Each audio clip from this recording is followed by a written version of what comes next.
Well, what's going on, everybody? Hopefully, my audio's working pretty good. I don't know. It's been a long time since or it feels like a long time since I've been in the studio, my house. Anyway, I gotta talk about something, all right? And I know there's a lot going on in the political world, but if you haven't been paying attention, I haven't been talking much about politics. I've just been talking about logistics, right? Everything in it. And I've been doing some half-ass shows because I've been suffering from heat exhaustion while driving the school bus with no AC because I'm an idiot. I thought it would be a great idea. But luckily, that's all done for the summer, and I'm not doing anything in the fall. So what I need to talk about, and what I'm going to talk about, it's a little bit of what I was talking about earlier today about this process. So for anyone that doesn't know what I'm doing, I'm going to school full-time for education, and I've been doing that now. Actually, the semester's over. I just took a final and bombed it. I learned something new today. Don't take a final when you've been working your ass off for the past week without studying, because everything may come really quick. But yeah, long story short, you shouldn't do that. But you know what? I'm still getting an A in the class, even when I bombed the final, but whatever. So I made a decision that in order to better provide for my family, in order to do everything, and essentially stop doing all the business stuff that I've been doing, except the coffee. That'll keep going and that'll grow. I got a plan. But one of the things I decided to do was that I was going to explore the idea of going OTR, right? Getting my Class A CDL and driving interstate, and just being gone for a couple of weeks at a time, come home for a couple of days ago. One, it allows us to stockpile money. So I wanted to, my plan, just because I have so much time in logistics, that I wanted to do something that I hadn't, which is, drive a truck, work for a mega carrier. Now, I know enough people that I could go and get my Class A CDL and then just go work for them. And I already know that. They already know that. I've actually talked to a couple of them about it. It would be easy enough to do it that way. But I don't really want to work on the spot market too much. I don't really want to do the same kind of stuff that I did. And I would like to see everything from the company driver perspective instead of like a lease operator or something like that. So I decided that, and, CDL school. So I decided that I would try with some of these megas, right? So I would work with a mega to try, or I would apply and go through the process to try to get hired by some of these megas. So in mega, for anyone that doesn't know, it's a huge carrier. Like, just think of the biggest carriers you see. And I'm going to try to do my best to not mention the carrier here, because I don't believe the issue I have. Well, yeah. So I'll talk about the carriers that, well, maybe, I don't know. We'll see how this video goes. But there's so many interesting things that I've discovered about just driver recruiting that it really kind of opened my eyes, right? I talked about how earlier today, almost I would say, except for two carriers, and we're talking dozens of carriers that I've talked to and recruiters in the past week. I've talked to dozens of them, filled out dozens of applications, and what's surprising to me is that you hear the same, you can make 60, 70, 80 grand a year or top out at $110,000 a year, first year driving a truck for a company, right? And I was like, it's not bad. But as someone that's worked in the industry for a long time, I started realizing that they're all recruiters. Doesn't even matter if they're competition. They're using the same script. And when you beat them down to try to get the actual rate per mile to see if you're going to be able to afford to survive, right? They don't talk about it. Virtually all of the carriers, I literally had one recruiter for a mega carrier say, I don't know how much we pay our drivers. What? You are literally trying to hire drivers. And then you have other drivers or other carriers that are open and transparent about it, where they say, yeah, we're paying drivers, but we know you're brand new. We know no one else is going to hire you. So you're getting slave wages, like 35 cents per mile. But again, I was actually going through the hiring process for one that they were open, or at least I figured it out, that they paid 35 cents per mile as a carrier. And the reason I was going is because they're 82% drop and hook. So I wouldn't have to do anything. I could put down the miles, pull up to a dock, drop my trailer, go to another one, pick up another trailer, and go. There's no waiting for getting loaded, offloaded, any of that stuff. So I was excited. I thought it was okay. And I did the math and I'm like, okay, will I make as much as if I go with a bigger carrier? No. Well, not a bigger carrier because this is a big carrier. Will I make as much? No, probably not. But will I be in the truck, in my own truck faster? Yes. By like 2 weeks. Not a lot, but by like 2 weeks. So so that's what I wanted to do, is I wanted to find a way that I could just go and explore that side of the freight industry while going to school full-time online, while providing for my family with a salary. And guys, and you guys may not know, the people that don't know about my logistics background, I could go and work as a sales director, as a freight broker, as a freight dispatcher, as a carrier sales rep, with virtually any company. I have enough connections that if I was looking for that type of role, I could get it right away. But I don't want that type of role. I want one where I don't have those responsibilities. I want to be a steering wheel holder. Like, I know it's a lot more to that than that, but that's essentially it. I want to be able to drive a truck, provide for my family, see the country through the windows. I know you can't get out and walk around as much, especially if you're trying to make money.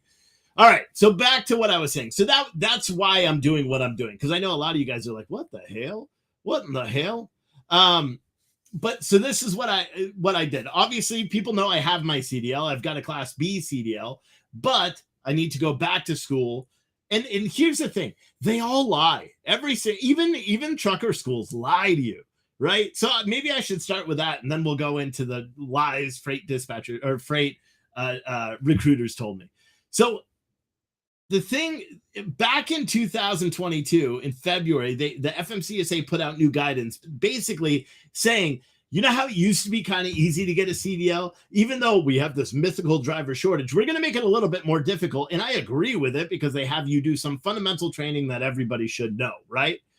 But it essentially forces you to have to go to a trucking school, which is why trucking schools last year charged like $3,000, and now they're charging like $5,000, $6,000, $7,000, depending on where they are and how long it is, right? So, and that's fine, because I believe to be a good driver, you need a lot of time actually driving. It's not just classroom time for 2 weeks and then go out for a week on a truck and then you're a freight expert. That's not how it is. My preference is that I would spend a lot more time in a truck before I got a CDL, or anybody that's on the road, because I think that's important, is to get some background. Back in the day, though, and many of you guys that have been in the industry for a long time, back in the day, it used to be different, because what you used to be able to do is take your CDL permit test. If you pass it, then you wait 14 days, get your medical card on file, and then, well, you just needed to have it, never needed to be on file with the DMV. That was when I was in trucking, when I had trucks, that's when they added that, I believe. I don't know. But I mostly had non-CDL trucks, so I don't really know. I could be talking out my ass there. But then you could take a test, have a buddy that had a truck, go practice with his truck, and then use his truck to go test. And then you don't need to go to CDL school and all that good stuff, right? So every single freight or every single trucking school I called, they're like, nah, you can't do that anymore. And they all reference this 2022 guidance from the FMCSA with the entry-level driver training. And they're like, you can't do it because you need to do that entry-level driver training in person, in class, and you can't get around it. And I was like, this doesn't sit well with me, because I could tell bullshit.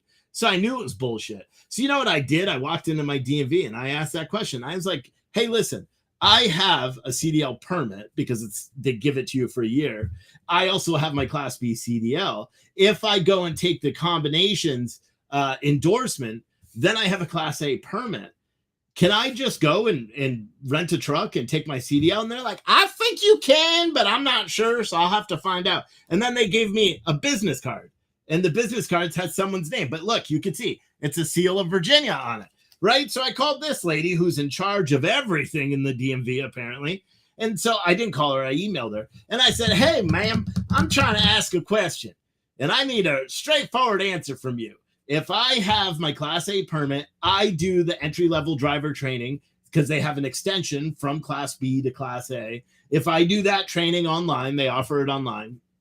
Can I then go rent a truck from Penske, rent a trailer from Penske, pay a CDL driver a couple $100 to go take me around, teach me how to, make sure I can back up and do all that stuff, and then go schedule a test and take it in that vehicle? And she responded today, as long as you have the training, absolutely, and your name has to be on the rental. So I was like, all the carriers that I talked to that said, oh, you need to go to a trucking school, all of the trucking schools that I talked to, they all lied. They all lied through their teeth. You can do it yourself. It's hard, but it's still cheaper than going to a trucking school. Think about it. I called Penske today and I'm like, listen, I would like to know what I would need to do to rent a day cab and a trailer. They're like, first thing you got to do is you got to have a business. And then once you got your business, you just come in and rent the truck. It's $250 plus 14 cents a mile. I'm like, do you rent the trailers? They're like, we sure as shit do. $110 plus 10 cents a mile. And I'm like, damn. So you're talking about if I drove from Manassas out to Middletown to where they do the testing and drove back, that's roughly 100 miles. It's going to cost me roughly $500 to get my CDL. And she's like, hell yes, it is. And I'm like, what? Are you kidding me? Are you kidding me? Because they all lied. They all lied. And granted, I can't do that right now because I don't know how to drive a tractor trailer, but I could. Well, and I probably could figure out everything. I know I could back it up because I backed up when we had all the hotshot trucks. I used to back those son bitches up, right? And we didn't have air brakes or any of that. But it's just annoying. So essentially what I could do is place a Craigslist ad and say, hey, do you have a truck in Virginia that is registered, inspected, and everything? Can I pay you $500 to drive your truck for 2 weeks with you in it with my permit? And I just back up to all the docks. Just add me to your insurance. You don't need to pay me. I'll do all the driving. You can pretend you're sleeping until we get to DOT and then you wake up in the driver's seat, or teach me how to drive. Like, I could literally post that and get that and then use their truck to test and probably get a job after, because then they'll know I could drive. And so it's kind of funny. So that's like the lie number one that I've encountered doing this whole thing. And then now we'll go into the lies the freight recruiters tell you, right? And I will mention one of the carriers because I was actually looking forward to working with them. And I was going to go scorched earth. Hold on, my camera's zooming out. Whatever. It's getting blurry. Deal with it. But I was going to go scorched earth. But then I realized it's not the carrier's fault. It's the company that they use to recruit drivers. And ironically, the company they use to recruit drivers is also the trucking training or the training school. Does anybody know what it is? I'll tell you. It's PAM Transport and Driver Solutions. I have nothing negative to say about PAM Transport, even though they pay their drivers on the low end, right? 35 cents a mile is incredibly low, but I like the company. I like the trucks. I like the color. I like everything. I was willing to sign up to go drive one of those trucks, not make that much, 35 cents a mile for the first 90 days, and then 40, then 41, blah, blah, blah. And you just keep going up that way. It's not great money. You're not going to get rich by any means, but I don't care. It's not about getting rich. It's about driving a truck and getting on the road. And again, I like the idea about the drop and hook. So I was going through the hiring process with PAM Transport, right? They don't use at least in my case, they don't use, which is weird because I applied on their website and then it sent me to a third-party company, which is the training program, Driver Solutions, right? And I got nothing really bad to say about Driver Solutions. The only thing I have to say, and guys, everything I say here is going to be backed up 100%. So the interesting thing about this process is everything was going fine. Right? They pulled my motor vehicle record. It's fine. Except there's one little thing. When we moved and I've never had tickets. I've never had any violations, no suspensions, nothing. When we moved ever in 39 years, pretty good, right? So when we moved from Florida to Virginia, we did everything you're supposed to do as adults, right? We transferred our vehicle registrations. We paid the exorbitant taxes. We transferred our licenses. We transferred our insurance. Actually, we had to buy a new policy because you can't have, Florida policy, Virginia policy. So we bought a new policy. They closed the Florida policy down. Boom, think nothing of it, right? So then I've applied to another carrier the other day, big mega carrier, and it looks like I may go with that carrier. I'm deep in the hiring process. They've already approved everything I'm about to tell you anyway, which is stupid because they can actually do their job, but other people can't.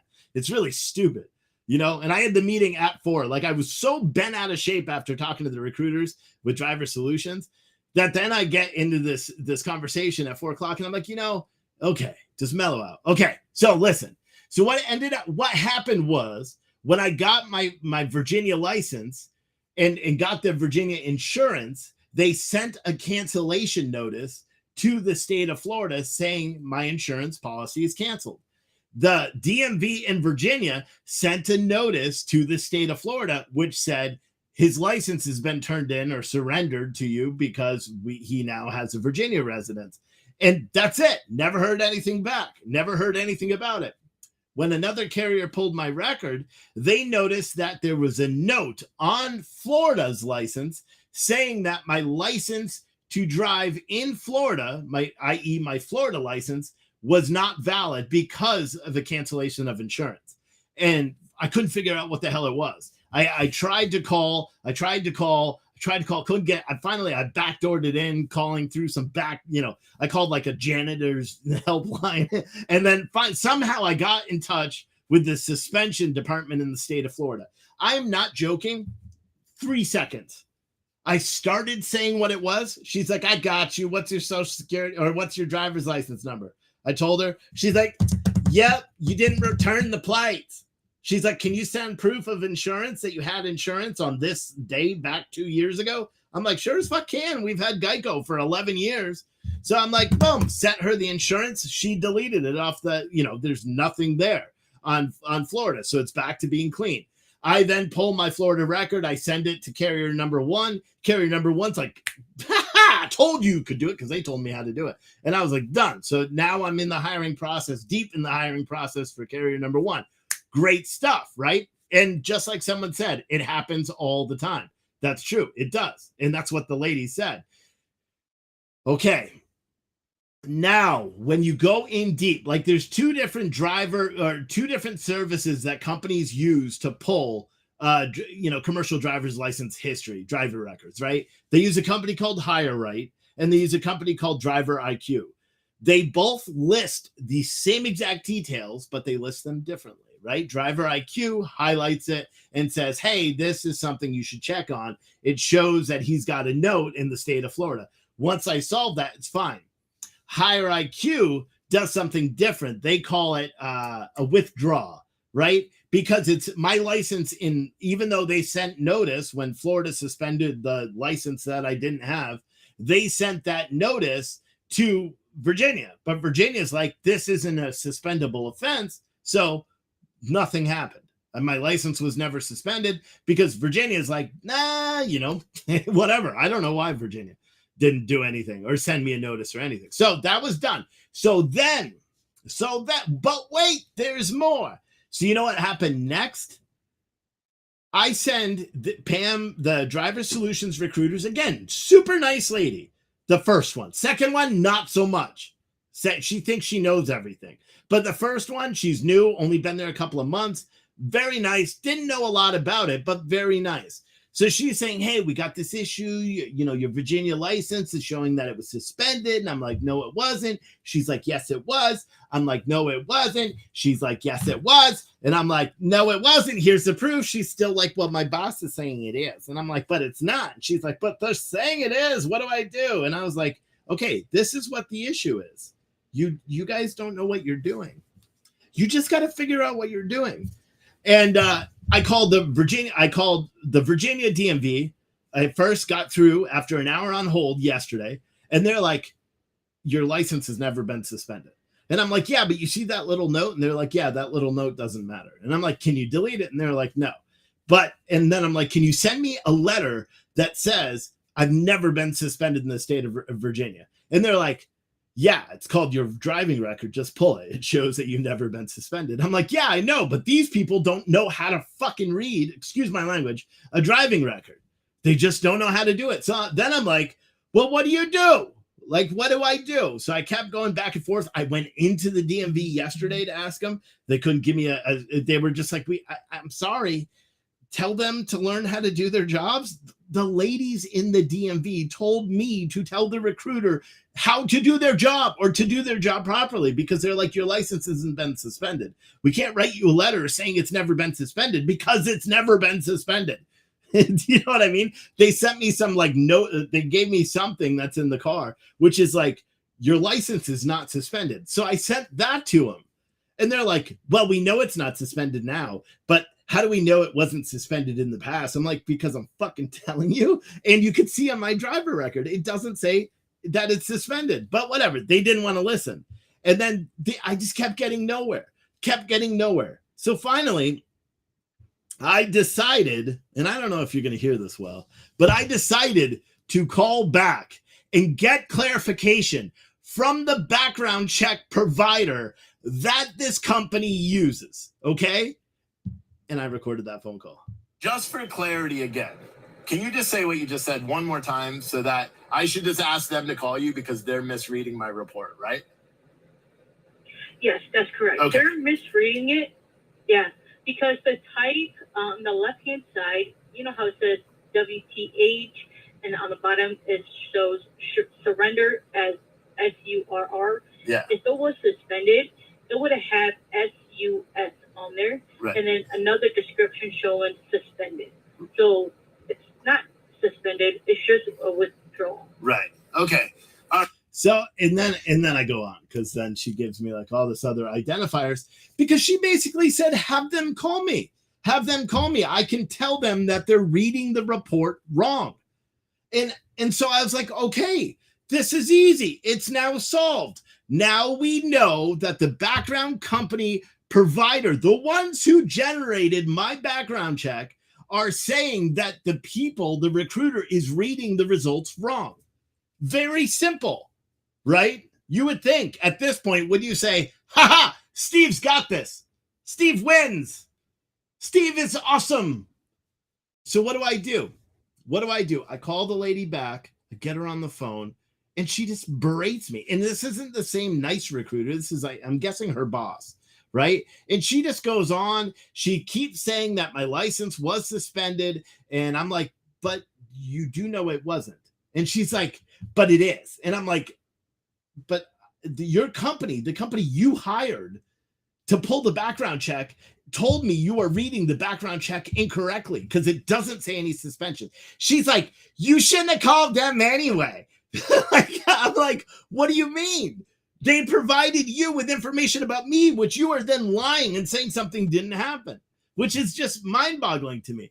And then I even said, I recorded it. And she's like, oh my God, you recorded it? Are you recording this call now? And I'm like, I record every call. And she hung up. But, and I before she hung up, because there's more that went into it, because I kept pleading with her. I'm just like, I don't even want the fucking job anymore. If you screw up this much just trying to onboard a driver, imagine how much you screw up with the other drivers, right? That was my, just as it goes on. That's my impression now of this company, unfortunately, because I firmly believe PAM Trucking is a great company. But they are using a company to apparently qualify their drivers that they don't know how to do their job or read the service that they are providing. I said, well, you just call HireRight. Just call them. And she's like, they are our client. We pay them to do this. They don't tell us how to read the reports. It's up to us to interpret it. And she's like, your license has been suspended. I'm like, okay, who is saying my license is suspended? She refused to answer because she knew what I was going to say, because it's not Florida. It's not Virginia. It's not the company that does the background checks. So it's just you, lady. So I got really, really mad. I got really, really mad. I said, listen, I don't even want the job anymore. Like you ruined that. I said, but you need to call HireRight. And I begged her just to listen to me. I said, you need to call HireRight, find out what you did wrong. And now, and I'm sharing this out to LinkedIn, and I added a couple of new contacts, and I hope you guys on LinkedIn are watching. Probably not, but hopefully. I didn't directly tag you. But you have to understand that when you are hiring drivers and the recruiters are doing their job improperly. Think, I'm a qualified driver. I've got a spotless record, clean background, nothing wrong that would disqualify me from this job. And I wanted the damn job over some others that pay more. I am now going with a company that pays me 19 cents more a mile, which, I mean, it was stupid that I wasn't going with this company in the first place, but I'm impatient. I'm like, first one to send me to training gets me. That's essentially what I said to all of them. So yeah, but here's the bigger issue. What a lot of people don't realize, and this is truly what I think, a lot of people do not realize this. If you are qualifying a carrier, right? You're qualifying a driver and you're hiring drivers and you're misreading the background checks, the motor vehicle history, and then you're disqualifying that driver when they would have been qualified. What do you think happens to that carrier? Guess what they do? They go to other carriers. And then that's your competition. And that's why you can't get drivers. It's not just because you're subpar pay rate and all that stuff. We understand why you do it. That's fine. But you have to say, like, this is wrong. It's wrong. It's wrong. You know, and it really pissed me off, because then I started thinking about all these other people and all these other people that have probably tried to apply. It's a huge carrier. How many people have probably tried to apply and encountered the same thing? How many qualified candidates is this company missing out on? Because the people that they have, the third-party training school that they have doing their recruiting processing, is not doing an accurate job. You know what I mean? And that's the truth. That's the truth. I think, and from everything I've read, the driving training of the actual program, immaculate. I've heard it's great training. That's one of the reasons why I wanted to go there. It's 4 weeks instead of 3 weeks, like the majority of the programs, and it's immersive. All the reviews are great. I was excited to go work with this company. I was excited to go. But the problem was this company wasn't excited to have me, because they were just like, hey, we don't know what we're doing. And it was very frustrating. You know, it was very frustrating. Someone said there must have been something else she saw. Suspended license would be a big deal. There wasn't. I told you everything in that license, everything in my motor vehicle records. And that's the truth. I don't even have tickets. I got a speeding ticket once in Florida, and I elected to use the driver school, so it doesn't even show up. And the funniest part is when I finished going through all the background and all that stuff with the company that I am getting hired by to go, when I, was explaining everything, they were running through, again, they do like a call after, and we're running through the whole motor vehicle report. And then they're seeing this and they're like, so you've never been pulled over for any tickets or anything? Because your driving record doesn't have anything. And I'm like, well, actually, one time in 2019, I got a speeding ticket in a vehicle. And they're like, well, it's not on your record. And I said, yeah, because I elected to take a course. It's not there. Bada bing. It's super happy. And she's like, okay. And I said, that's not going to count against me, right? Because that's like a self-admission, even though I don't need to admit it because it's not on my driving record. She's like, no, it's just, it shows that you're more credible and all that good stuff. So it's kind of interesting, but it was interesting to me that, because the way I viewed it is yeah, you just went live, dear, by the way. But because they just got home from martial arts, and she's like, oh, you're doing a live show with the door open. It's hot in here. Our AC is struggling to keep up with the heat and all that. All right, go in your room. But yeah, so it's just crazy. So it like ticked me off, right? But then it was like a gift horse, like kicking you in the balls, right? No, that's not a good expression. So I got so frustrated, and I'm like, who doesn't know I'm impatient as hell? Like, right? Who doesn't know? Hey, did you know I'm impatient?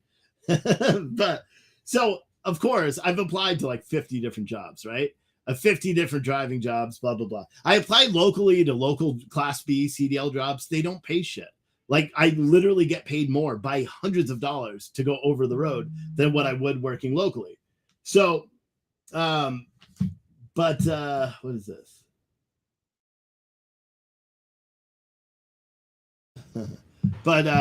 Yeah. So long story short, it's just crazy. And other opportunities have presented themselves. Like, there's an opportunity for me to jump in an expedited rig and just go drive with my current license, no additional training, blah, blah, blah.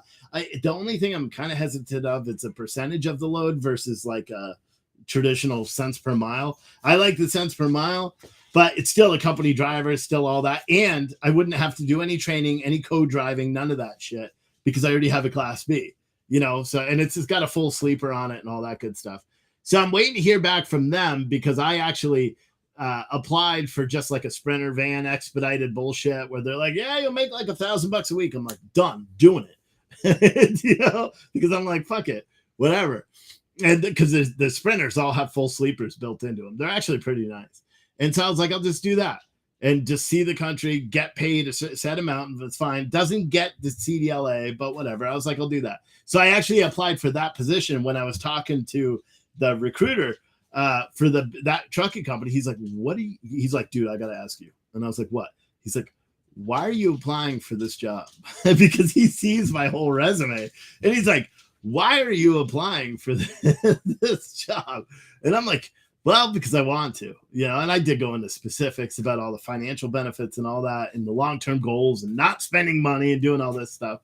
And he's like, all right. And then he ran my motor vehicle right there. And guess what? He used HireRight, the very same company that this company did. I didn't tell him anything. And he goes, oh, yeah. Oh, yeah, you're good. It's the same fucking thing. And I'm like, what the hell? And so now, because originally I applied for the Sprinter one, but now they're trying to move me up into the straight truck. And so I said, I'll definitely do that at dinner with my wife. We're like, okay, I have an opportunity to go flatbed over the road, but I'll have a long commitment, over a year commitment, but no cost for the driver school or anything like that. And it's a good company. They actually pay a lot for a new driver. Or I could go and do this expedited stuff. So if the expedited opportunity presents itself, where like if they call me tomorrow and say, hey, okay, you're good, you know, do a drug test and then fly out and pick up your truck, then I'll go do that. Otherwise I'll wait and do the drug test next week for the other one and go to training the following week. So that's the plan, right? So it's interesting. But and my purpose of the video wasn't like to shit on the company or you know, Pam or Driver Solutions, because again, I think Driver Solutions has a great product. They have a training program that has trained hundreds and hundreds of drivers, and they're doing well. Just the individual recruiters that I talked to didn't know what they were doing. I'll be honest, they didn't know what they were doing, and it was frustrating, you know. And in my opinion, they missed out on a great candidate, someone that's been around the industry for a long time. I probably could have. I was a freight broker managing millions of dollars of freight a year. You telling me that I couldn't have brought in customers? Get the fuck out of here! Do you know what I mean? So that's a good part about whatever trucking company that I do go with. I'm probably going to be their best outdoor sales guy ever, because I'm still, no matter, even though I'll be working as a carrier, I'm a freight broker at heart. You know, that's one of the reasons why I wanted to, originally when I was looking, I was like, I want to work for a carrier that also has a really big brokerage. And there's not as many of them, but a lot of those guys, those are like lease operator deals, or you need to have your CDL already or whatever. But yeah, it's just crazy. The whole thing is just crazy. You know, this whole experience has been really enlightening, because they talk so much about a driver shortage. And yet when you actually go through the process of trying to get onboarded as a brand new driver, it's freaking insane. And you know what? The craziest part is, for every one company that's willing to train you, there's 100 companies that'll take you with a fresh CDL, which is nuts. Which is nuts, because it's like, it's a business to have a CDL school. Like if I was ever going to have like a retiree business, that's what it would be. Train people on how to drive truck. You know, once I figure out how to drive a semi.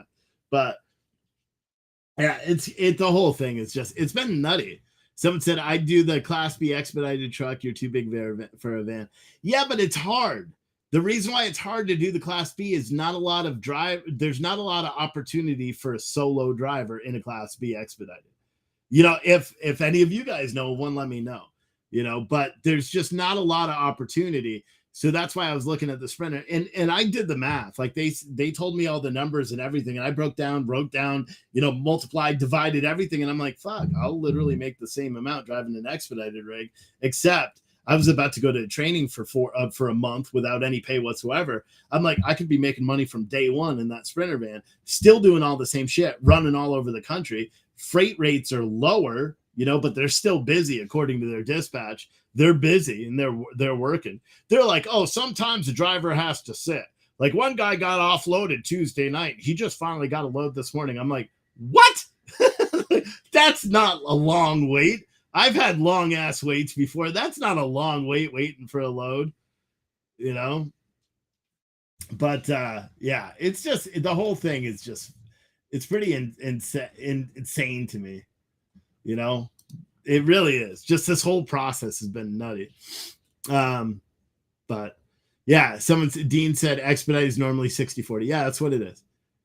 60-40. That's what everyone 60-40, and I would pay the fuel. And I don't know why they do that. Why I would pay the fuel. But I still think it's pretty interesting.